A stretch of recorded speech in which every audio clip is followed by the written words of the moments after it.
All right, glad to be with you. Ash Wednesday, which I don't know if this is going up on Wednesday because we have to pre-tape with my guest today because he's busy. He's run like 9 companies or something, but he has a new book, Choose Your Enemies Wisely, Business Planning for the Audacious Few, and you can actually pre-order it on Amazon.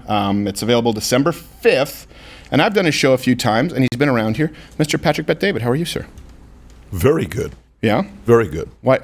Is there some inside lane here that I know? Is there something that, like, why so very good? Why very good? Because, no matter how crazy things may be that, not everybody knows about, at the end of the day, man, if you're living in America, if you can go out there and, voice your opinion to the best of your abilities, live your life, you're in the arena competing, getting shots taken at, you got, allies, enemies. It's exciting. This is all exciting to me. Well, you said things that maybe people don't know. I feel like you like the inside lane on things. You're like, some things that maybe people don't know. In business, that's a big thing, right? Like knowing something that someone else doesn't know, having a trick. I think it is. I think, surprises. I'm a surprise guy. It's funny. Last night, I'm in Glendale at Rafi's place having dinner with my friend, Stephen Affo. And Affo says, I don't know how you do it. I said, what do you mean? He says, I can't keep surprises. The other day, I'm paying off my sister's house, and I want to surprise her at the house party. I couldn't hold till the weekend. I had to tell her on the phone. Everyone's like, how can you hold so many surprises? You didn't tell us what you're doing with the Yankees. You're not. I'm like, dude, my dad is all about surprises. I love surprises. Yeah. And an element of competing in a marketplace is surprise and, that no one's expecting what to happen. So that's exciting. That's exciting. Yeah, there's some people who hate surprises, like Johnny Boy. You've met him. If I come around a corner, he not a fan of it. No, he wets himself. Well, guess what? You got to surprise me I even do it more. all the time. Yes. If he's happens to go in a door, yeah. I just like, well, I guess I'm hiding behind the door now, and I just lean out. And he's It's like gullible people. Yeah, he's just jumpy. The best people in the world are gullible people. Yeah. You can practice jokes on them, pranks on them. They're the best. I mean, you can clear out their savings account by pretending to be a Nigerian prince. Of course, that's a felony, though, so I don't know. They don't have the best. Didn't a guy just do that and steal $8 billion and he's going to jail for maybe 100 years or 10 years? And his mother wrote a paper from Stanford. She was a Stanford law professor. The responsibility, we have to not pay that much attention to responsibility. What's his name? Sam something, right? Sam Bankman-Fried. Oh, Sam Bankman-Fried, yeah. Yesterday. No, he didn't fake being a Nigerian prince. No, he did a whole bunch. It was the FTX scandal. Yeah, the FTX scandal. Yeah, no, the problem with the internet is it's too easy to sometimes, there's a generation gap. My grandmother, rest in peace now, but she used to have her home office. She would say, this is where I do my forwarding. I was like, oh, that's why I get 15 emails from you. And before this, you never walked up and physically handed me a picture of Michelle Obama with what appears to be a penis. Right. There was a level of propriety that you didn't do that. Grandma gave you pictures of Michelle Obama. Well, she's like, she's a man, that kind of thing. And you're like, she's a forward. But she treated it like a job. And because they think this is all news. And so it does happen on both sides with the fake news. So you've been around for a long time. Is it 9 companies that you run? 9 companies right now, yeah. How does that happen? I mean, how do you run 9 companies? Because I want to get to your whole, your origin story, I guess, if you will. But that is something that right away on its face just, sounds shocking to people. So I don't recommend it, by the way. It's not something I recommend. Yeah. When I say 9 companies, you don't start like that. For me, originally, when I went into financial services with Morgan Stanley Dean Witter, I left. I went to Transamerica World Financial. I was with them for 7.5 years. And then at the tail end of it, I watched Jerry Maguire, literally. After Jerry Maguire, I write a 16-page, what we ought to do to take this company to the next level with 9 ideas that I have. And I emailed it. Nobody responds back. Then I email it to the CEO of Aegon. And he responds back, and he sends it to a guy named Jack. Then Jack calls everybody that didn't respond to me to fly out to Orange County, have a meeting with me for 7-8 hours, and I proposed everything, and then nothing happened. So I went back and I said, okay, no problem. If that's the case, if you don't value these ideas, maybe I'll go do it myself. And I had a meeting in Atlanta with them in a room with 15 people around the room. I wish that was recorded, by the way. All the lawyers are there, presidents, everybody. I said, I'm here to make one of 4 decisions. I'm either going to stay here, be the CEO.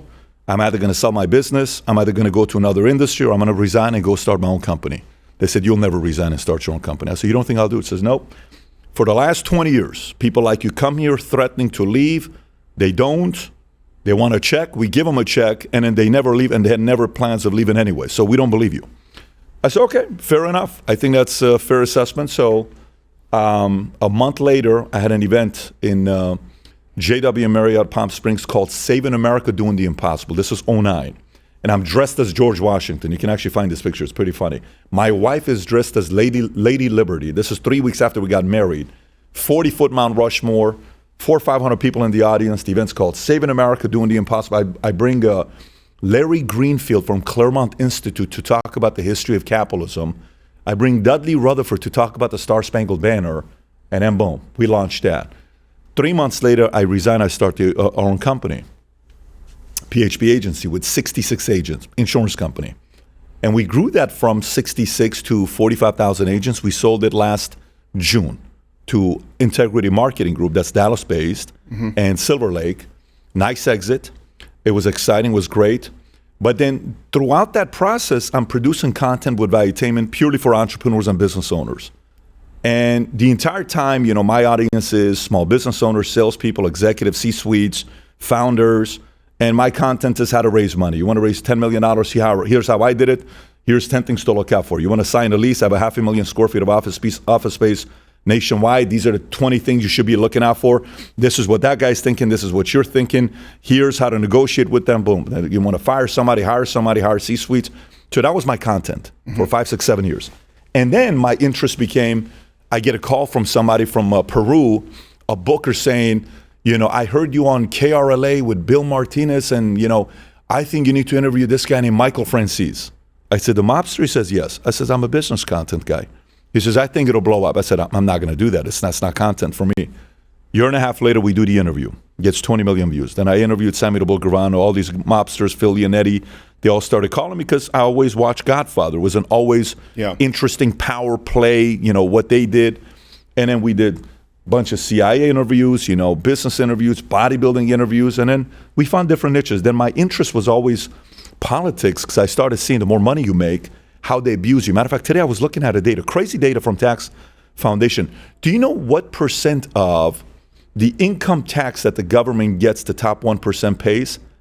The top 1%? The top 1%. I think they pay somewhere around 60-something%, but I've seen as high as 80. It's like 20% pays 80% in taxes. 20% pays 80%, but this is specifically 1%.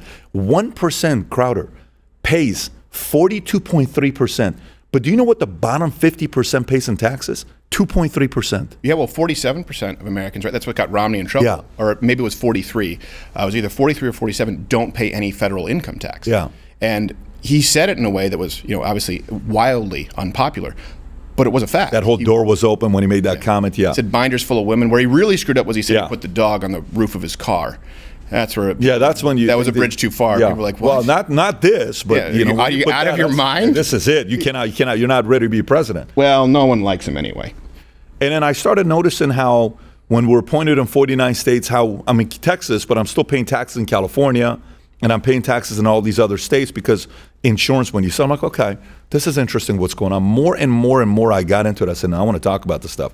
So then we separated Valuetainment with PBD Podcast. We started that, and then boom. And now the 9 companies, one is a consulting firm growing very rapidly, David Consulting. Then we have a product development side with Connect app and Vault Drink. Then we have the shows, then we have the cigar lounge, then we have the comedy club. Let me ask you, why do that? In other words, people will ask, because I've been around some people who are incredibly wealthy, right? It's still, I thought you might have to relight it. Incredibly wealthy, and then they often still, and I don't think this is the case with you, but they still want more notoriety or fame. In other words, you don't need to have a podcast, right, to make a living.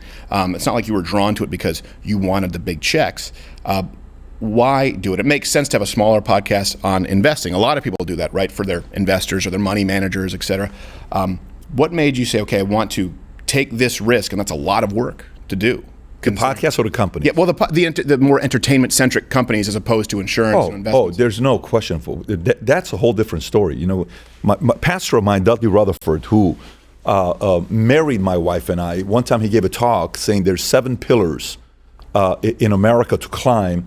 It was military, family, church, entertainment, media, and he's kind of lists sports, all these things he's listing. He says the most powerful one to climb is media, but it's also the hardest one. And I always thought about this. He said this in 2009, 2010. I'm like, media is the hardest one, but the most powerful one. Why is that?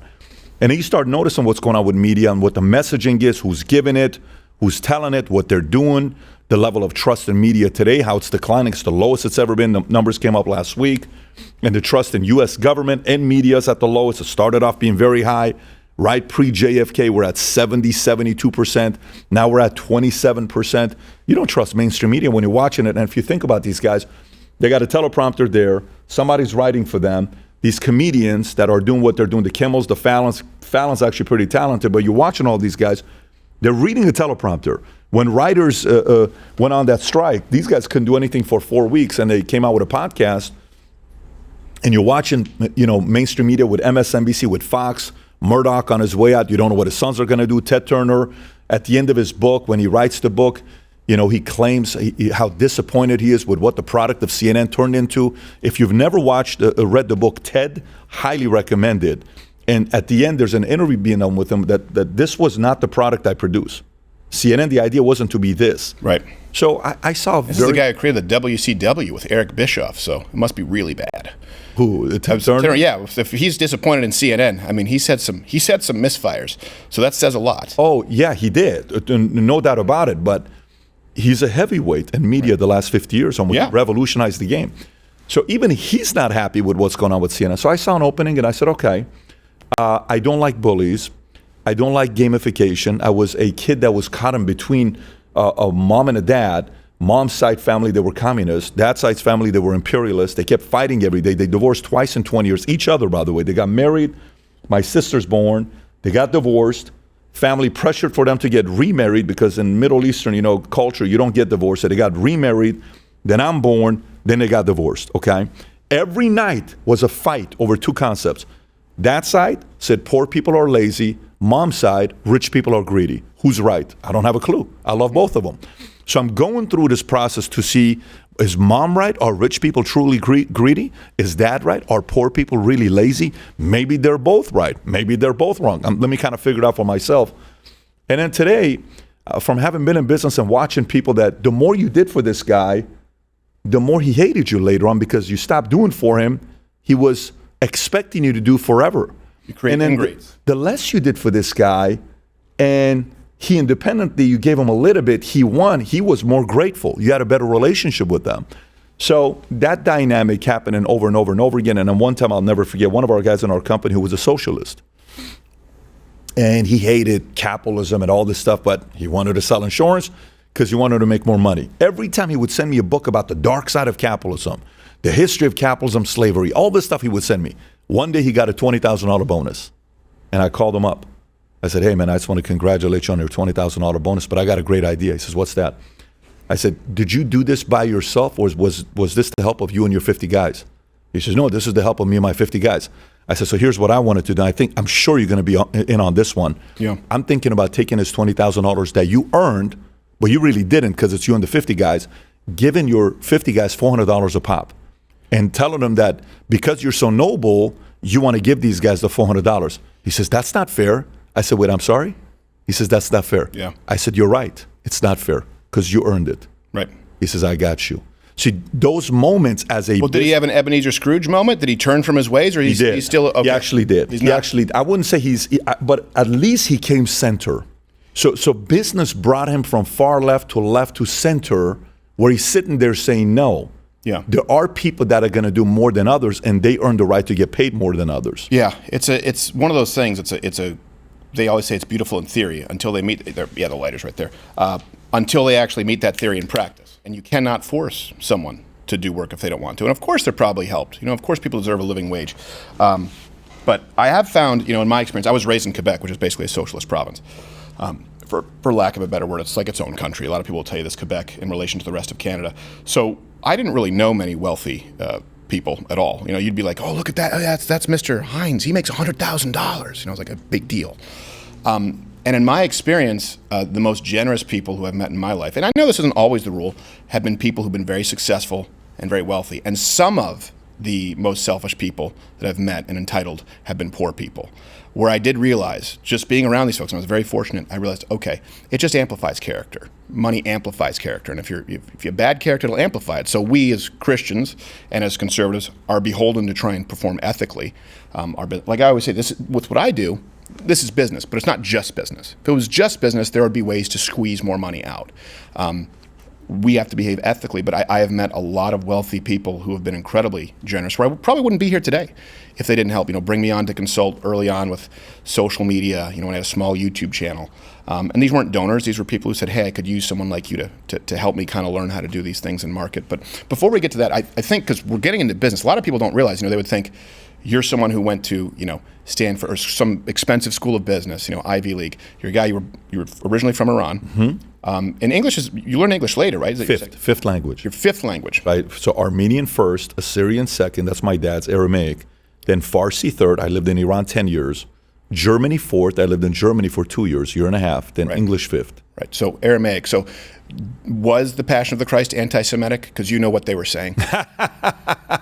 Did it say the stuff they said that it said? By the way, I could understand everything that we're saying in Passion of Christ, because you can understand what they're saying. Were they just saying like watermelon, peas, and carrots, like extra dialogue, and everyone was like, he's anti-Semitic? Funny, the other day watching a video from Netanyahu from 2001 in a small group setting where he's talking about, don't worry about Americans, we can convince 80% of them they're on our side if we want to do anything we want to do. And we're sitting there saying, is this really what he's saying? We got to kind of find out, because we're just reading the captions. But yeah, no. So 9 businesses, 5 languages. Very, very, very quick way to humble brag, but I'll allow it. And you were obviously, you moved to Germany, then the United States. You were in the military for a period of time, then went into business. But a big part, when we were out at your, I guess, compound in Florida, you told me kind of your testimony too about becoming a Christian, that you were an atheist, and it was almost George Foreman-esque as far as your conversion. It wasn't like, I guess I'll be a Christian. Tell me kind of what that's like, because I think a lot of people may not necessarily know that about you. They know you're a Christian. They know that you're more conservative in your values, but they may not know what that transition was like. Yeah, so when you live in Iran, you have a hard time believing in God. I would always get kicked out of Bible study. My dad and mom would come in and say, why can't you just sit there? I'm like, I don't believe this stuff. I said, why is it? Were your parents Christians? They're Christians, both of them. I said, why is it that if we're getting bombed in Iran, the parks I'm going to, that building we used to go to, the whistling sound, tabajo, tabajo, alamat qermez, attention, attention. The sign of red means that planes have crossed the border, and boom. So all of these thoughts that stay with you, I don't believe in God. We go to Germany, my parents get a divorce. I even get less, desire to want to have any kind of closeness to God. 12 to 18, zero church, zero anything. I was a guy at church making fun of the pastor, and I go to the army, I'm in boot camp. And in boot camp and AIT, I had one of the higher PT scores, so they gave me and a few other guys the opportunity to go spend time at this one camp for 2 days. And this guy had the swing from trees into the lake and pool table. I'm like, this is great to get away from all the stuff we're doing. But with one caveat, every night we had to listen to him do Bible study. And by the way, even then, that's 97, the military, 26 years ago. So I was sitting back and I would play with the billiard balls in the back. I would just kind of do my thing and he's doing his thing. And then at the end of it, he comes up to me and says, hey, son, my parents gave me this Bible as a gift in 1974, December 24th of 1974. I'll never forget. I have it till today. He says, I think you need this more than I need this. I said, I'm telling you, I'm the wrong guy to give this to. It's a waste. This is your parents. It's a gift. He says, son, I've been watching you. I've been listening to you. You need this. Just take it for me. Trust me. So I finally take it. I leave. Why is this guy giving it to me? I don't read the Bible. But I sit there, started praying 3 times a day. My prayer started like this. God, I don't believe in you. I think it's fake. I think it's for weak people. But if you're out there, great. I want to know something. But if not, I'm talking anyways. Here's what's on my mind today.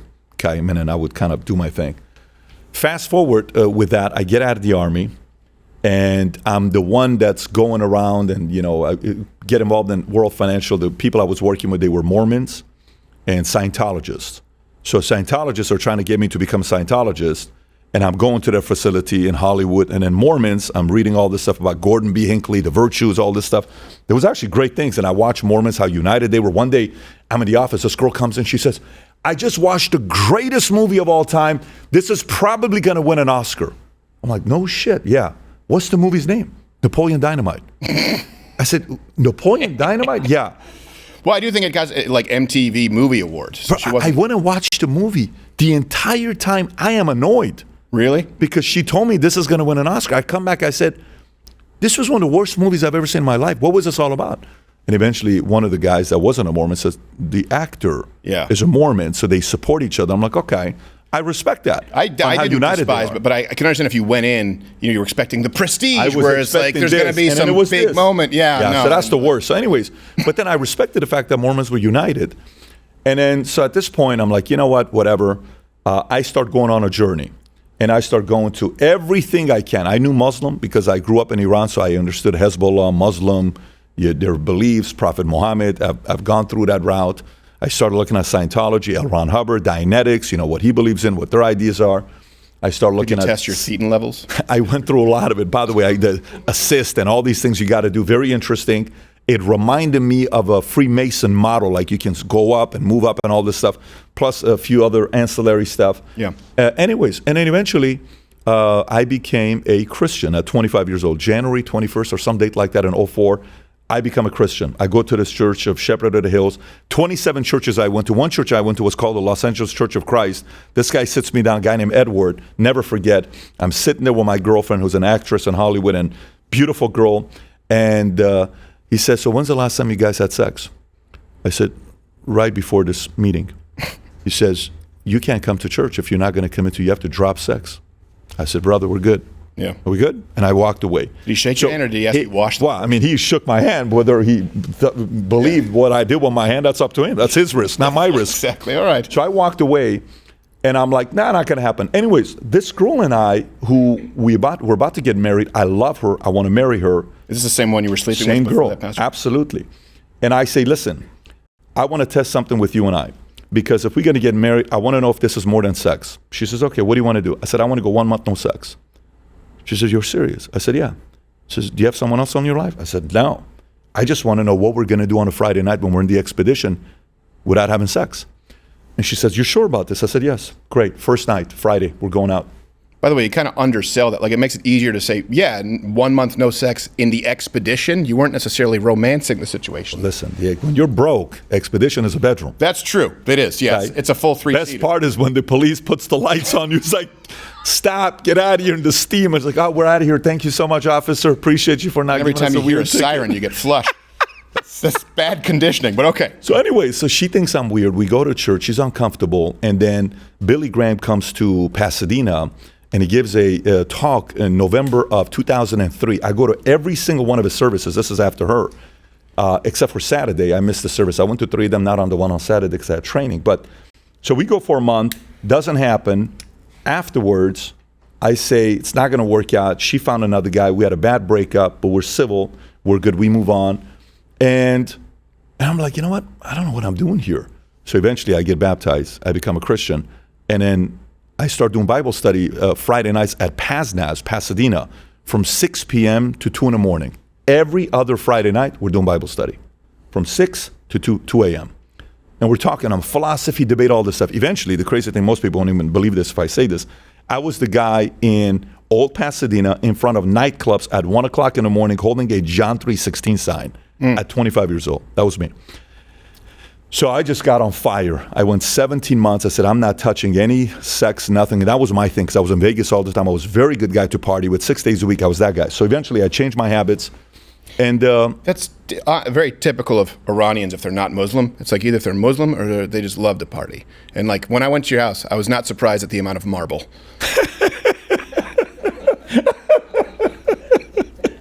But that was it. And then eventually, one of the nights that maybe is the story you want to know is my girl and I were at Universal Studios City Walk. She'll remember this vividly. We're in the car. We're having a big fight. I don't have any money. I feel like shit. I'm like, dude, I can't have $49,000 and I can't even afford to pay $9 for movies for this girl.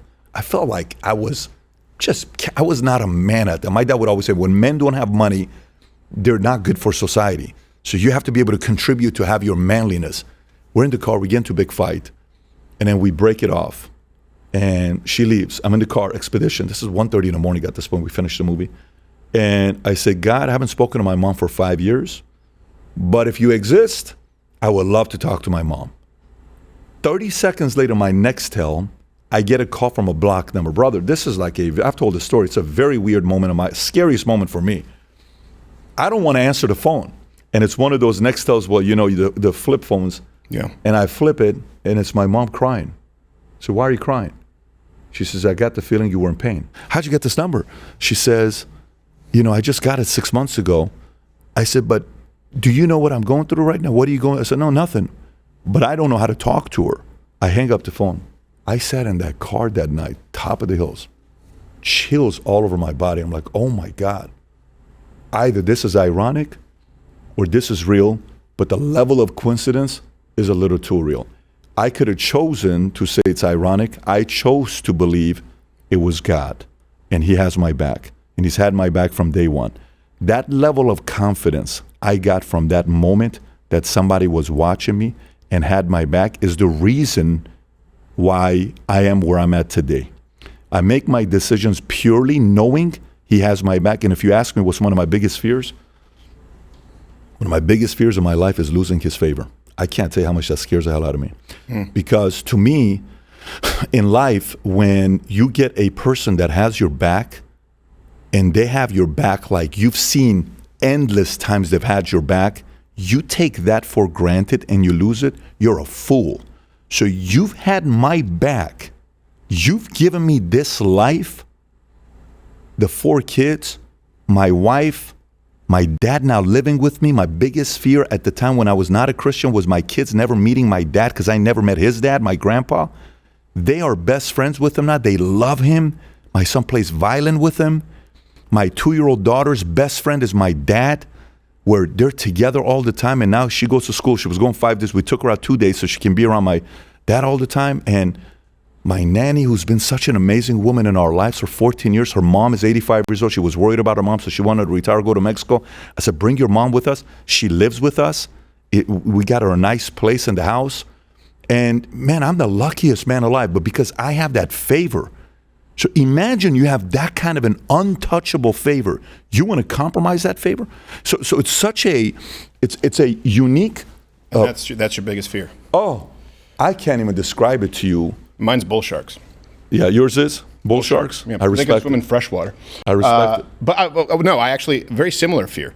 But you had the expedition detailed, right? After all that. Not all the time. Not all the time. All right. Not all the time. Mine is not necessarily losing favor, but I do understand that. I do have one thing. I'm very fortunate. I can certainly relate with that. You've met Johnny Boy and Gerald. These are I've been friends with Johnny Boy since I was 12 years old, and I make sure to never take that for granted. And Gerald now for 16, 17 years. I have lifelong friends, but certainly standing, before the throne of God, and at some point he's going to list your talents, right? We've all read the parable of the talents. I know it's a different term, talent, but that's what's the word that's used.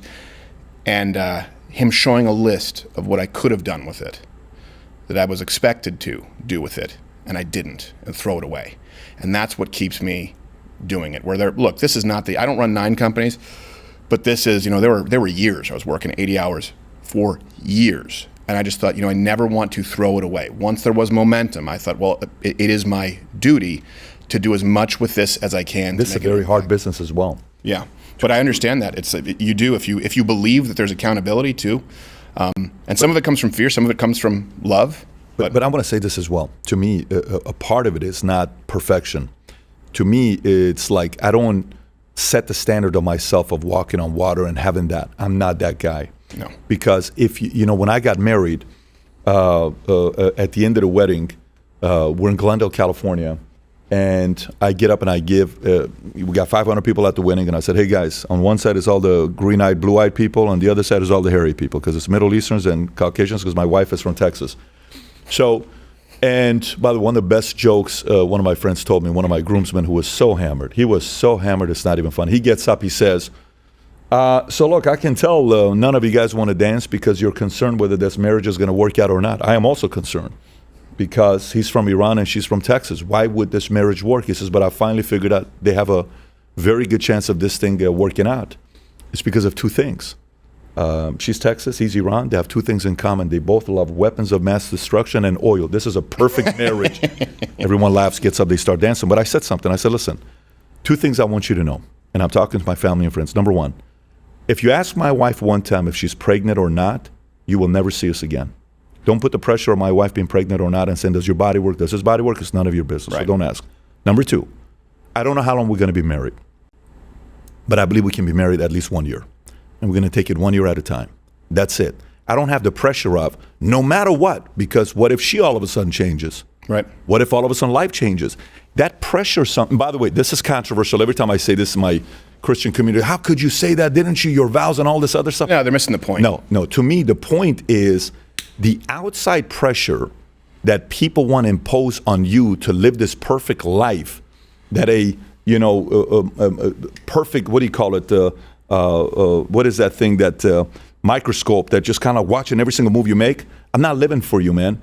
I'm living for God. I'm living for my family. I'm living for the vision. I'm living for what's been put on my heart. At the same time, if we can find people that are good running mates, even go at it. One thing in the book that we talk about, you said, Gerald, and you said Johnny Boy or John. Boy, yeah. So one of the things we talk about in the book, because as a person who runs a company and you run a business, you eventually want to have a circle of people you trust. Mm-hmm. So one day, one of my guys that wants to be in that inner circle, I'm picking him up from jail. It's 4 a.m. in the morning. I'm in a parking lot, maybe not the best community, best neighborhood, parked outside, okay? I go in a suit, they think I'm his lawyer. I'm not his lawyer. This guy's been in my life for 14 years. I've known him since he was 18 years old. He comes out, I get him out of jail. He's sitting in the car. We're driving, I have nothing to tell him. He says, how come you're not telling me anything? I said, brother, I have nothing to tell you. He says, Pat, I need to hear something. I said, nothing. If you haven't heard anything I've told you, what do you think you gonna listen to me now? He says, I'm telling you, I need to hear something from you. I said, I'll tell you 2 things. 1, you lack gratitude. 2, you lack perspective. You're not grateful for the people God's put in your life, mm-hmm. and you lack perspective to realize you can change. I can't do that for you, but one thing I can tell you, there's 0 chance you can be in my life if you drink liquor moving forward. You can't. You can't be in the inner circle. You can be in my life.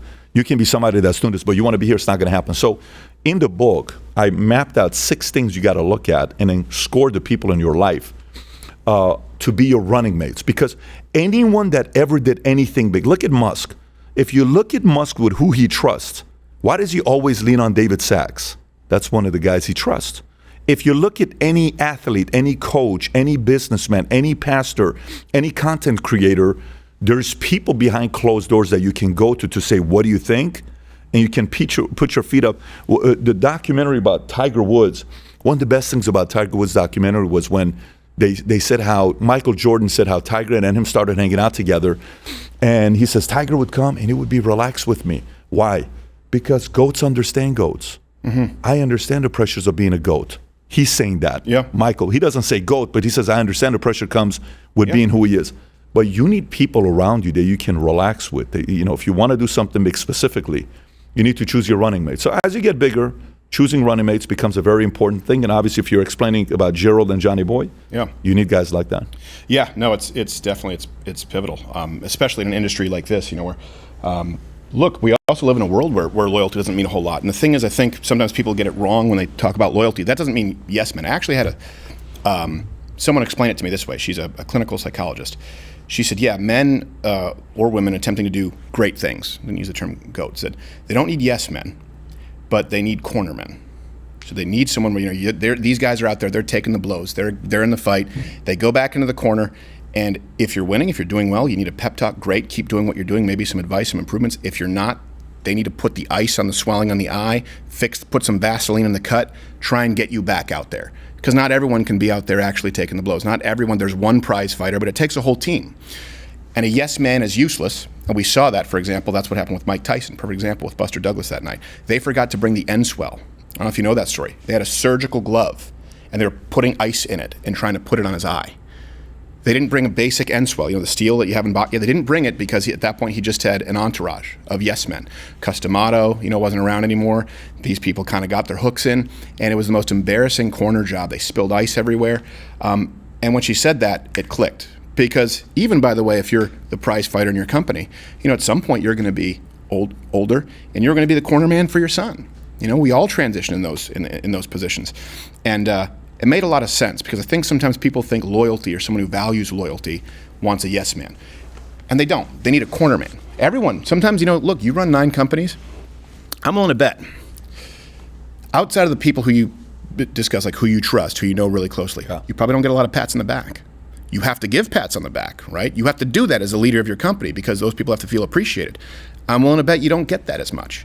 So you need some people around you who kind of give you that feedback, so that at least you know what you're doing is either correct or it's not, and you're not shooting in the dark. There's also part of it where, I'm talking to Brad Lee the other day. Brad Lee's a good content creator, very good content creator out of Vegas.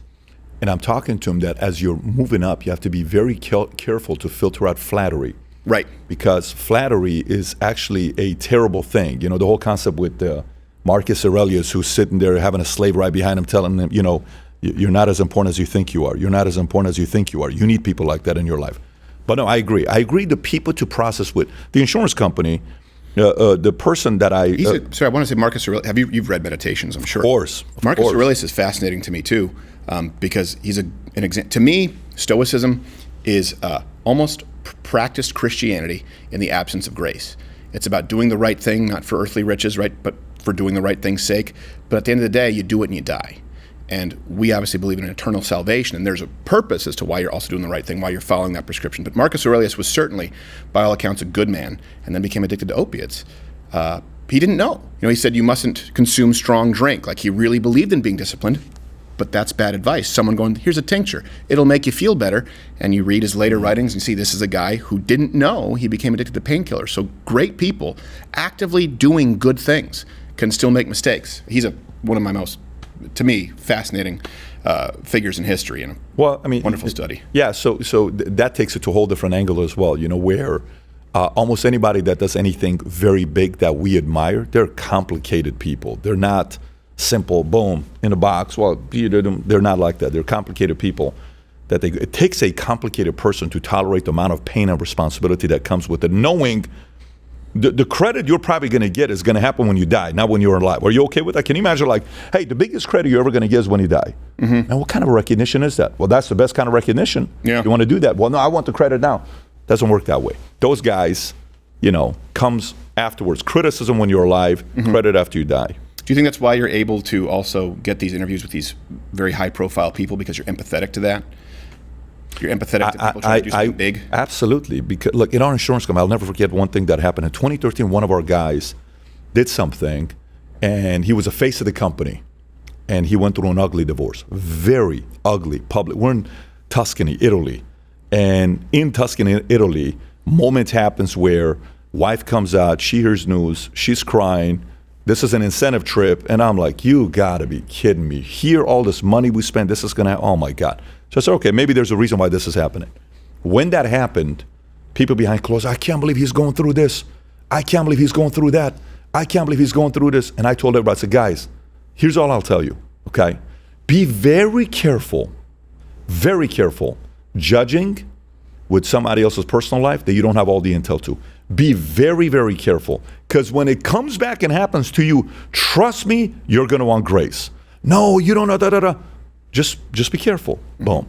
2 years later, it happened to other people in different ways. And then I sat down with a couple of those guys. I said, now you see what I was talking to you about? By the way, they're still all around the company. We have an incredible relationship.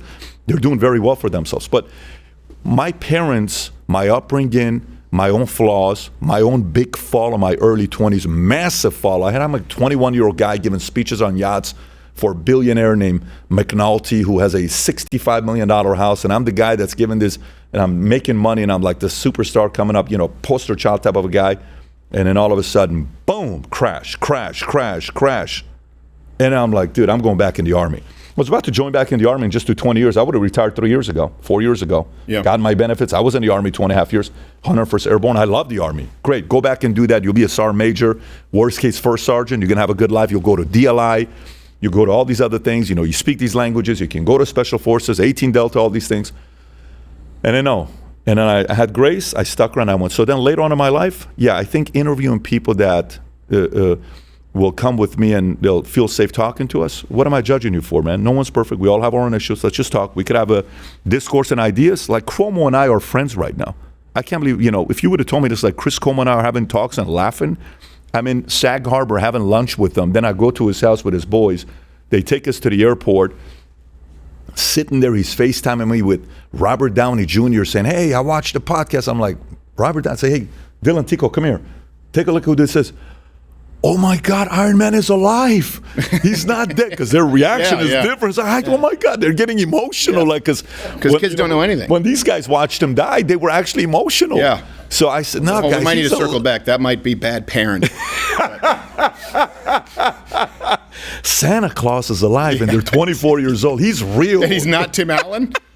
Well, I want to. Pretty soon we'll have to go to MugClub here, but I want. Did you always mean to go when you were in the Army? Was it always part of a plan to go into business? Was that your plan? No, not at all. I wanted to be a bodybuilder. My plan was to be Arnold, the old Arnold, not the new Arnold. My plan was to be Arnold.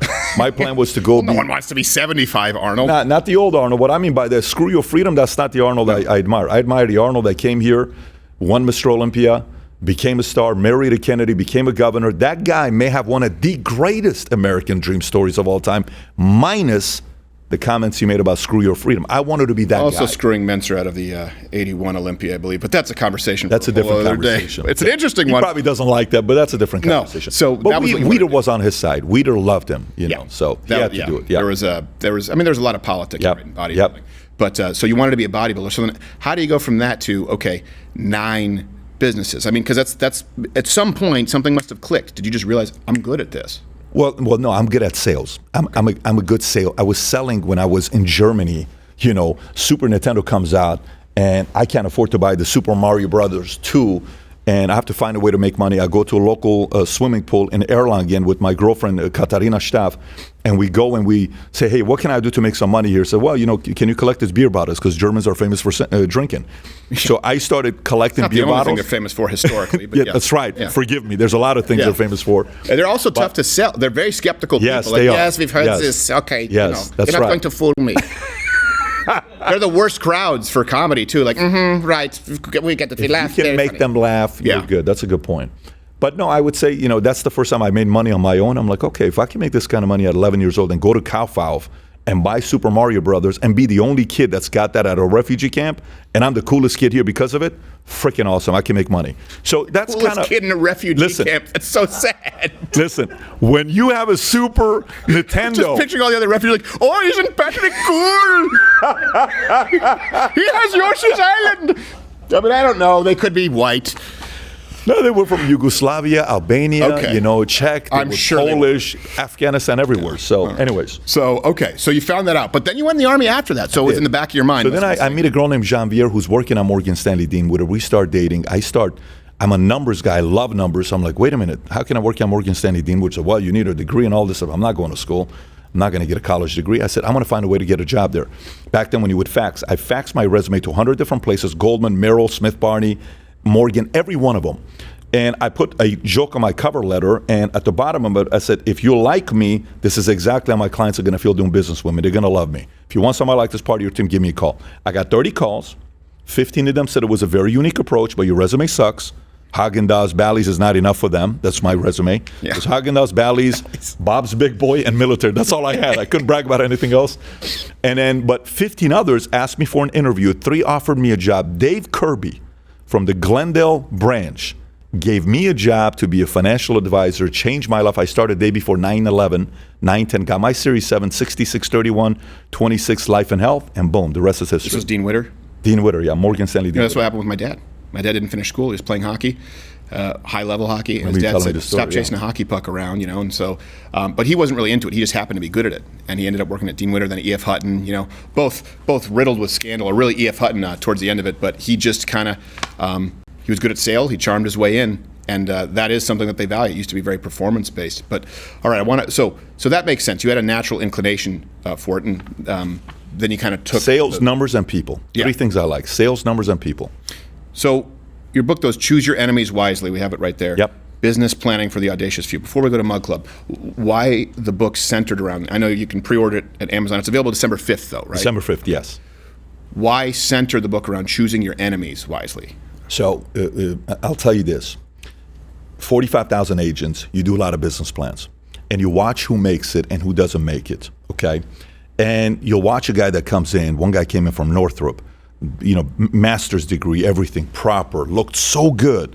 But I could never get him to go, and nothing got him, to go compete at the highest level. But logically, on paper, everything made sense. And then I would recruit guys that emotionally, they really wanted to win bad, but logically they had nothing, no substance, okay? So then I realized, you know, when I'm doing business planning, at first I would only do, don't you want to dream? Don't you want this and that? But no plan. And then I flipped. I'm like, here's the plan on what you got to do first quarter and second quarter and third quarter and all this other stuff. And then I realized you needed both. So eventually it was 2 blocks, then 6 blocks, then 8 blocks. It was 12 building blocks to do the proper business planning. But the biggest factor was the following.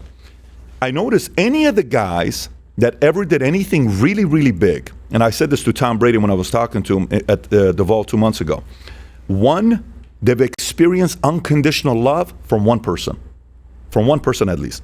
This is a person that no matter what you do wrong, this person's okay with loving you. Mom, I'm in jail. You're bailing me out. But I love you. I can't believe you're here.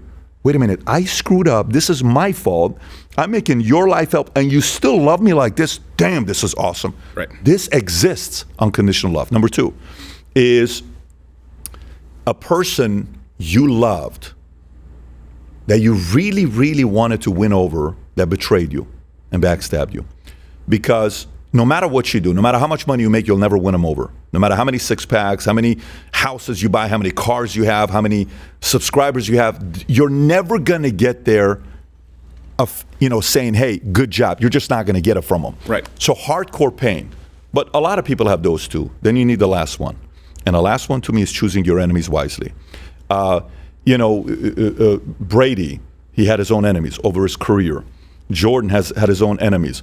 Musk has a very unique enemy that's been driving him for 40 years, not just 10 years. Because some enemies drives you for 6 months, some it's a month, some it's 30 seconds. They cut you off, you want to get back at them.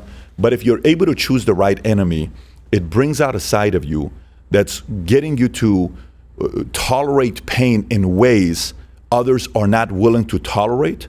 That'll help you compete at the highest level. So once I saw this format and I saw which people were the ones that were winning at the highest level and which ones weren't, the ones that typically won had the first, the second, and they chose their enemies wisely, and we put the business plan structure for them, and they were on fire.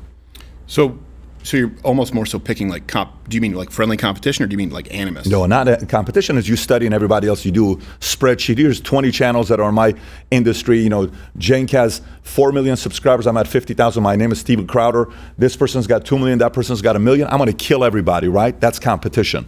Enemy is somebody said something to you. Like, you know, sometimes we write affirmations of good things about us. Sometimes the most powerful affirmation is, I'm with Dana White 2 days ago in Vegas. I'm in his place. And it's crazy. I want to read this from the book. I tell him, Dana, I got a book coming out at the end of the meeting. He says, what's the book called? I said, Choose Your Enemies Wisely. He starts laughing. I said, why are you laughing? He says, look behind me. We're in his office in Vegas. A 30-minute meeting turns into 2 hours. He says, look at the wall. I said, I can't see the wall. He's got this weird picture, and he's got to explain it to you what it is. It's great. He says, look at the wall. I come around to look at the wall. It's a quote. He says, may God have mercy on my enemies because I won't. Yep. General Patton. Yep. Then he says that, and I said, you know, you're quoted in the book. He says, I'm quoted in the book. I said, yeah. He says, what have you quoted me in the book? He says, when you said, f***ing bet against me. Tell me it's not going to happen. Tell me it's going to fail. I love it. I love every minute of it, right? This idea of Dana taking UFC, he's given the middle finger to boxing, to people that wanted to shut it down with COVID. That drive that he keeps going and going and going, it's a very unique thing. I'll read this a beginning of the book that'll kind of explain this whole concept. It says, you have no enemies, you say. My friend, the boast is poor. He who has mingled in the fray, of duty that the brave endure, must have made foes. If you have none, small is the work that you have done. You've hit no traitor on the hip. You've dashed no cup from perjured lip. You've never turned the wrong to right. You've been a coward in the fight. Charles McKay. Okay, to me, brother, when I read that, if I tell you stories of moments where somebody drove me to go to levels that got the best out of me, sometimes the best. We're going to go in my office after. You'll see some plaques that I have in there. But the point with that is writing on a piece of paper, not positive, things people said to you, and then you just read it. And you start realizing, wait a minute, this emotion I'm getting, I'm willing to take the rejection. I'm willing to take this, late night, I got to get my degree for whatever you work. I'm willing to go through the 6 hours after kids are asleep to take that course online to get my real estate license. I'm willing to pay the price because I'm going to go out there and do something big, prove the people that believed in me right, and prove the people that doubted me wrong, and then eventually my dreams are going to become a reality. Yeah. Yeah, that is, it is important. I used to pick my enemies poorly. I just be like, look at this dip, the tiny umbrella, and then, I'd usually hit a puddle. So, but that was petty. And now I know to pick them wisely because I pre-ordered the book. So, all right, it is Choose Your Enemies Wisely, Business Planning for the Audacious Few. You can pre-order it, Amazon. You can go to the website. I'm sure you can follow Patrick Bet-David anywhere he does his show. I mean, you're obviously not just on YouTube, but I would imagine Spotify, Apple, all these places. And we're going to continue right now on Rumble. Hey, an enemy that I've picked. Thank you, Rumble. We're going to MugClub, YouTube. Piss off.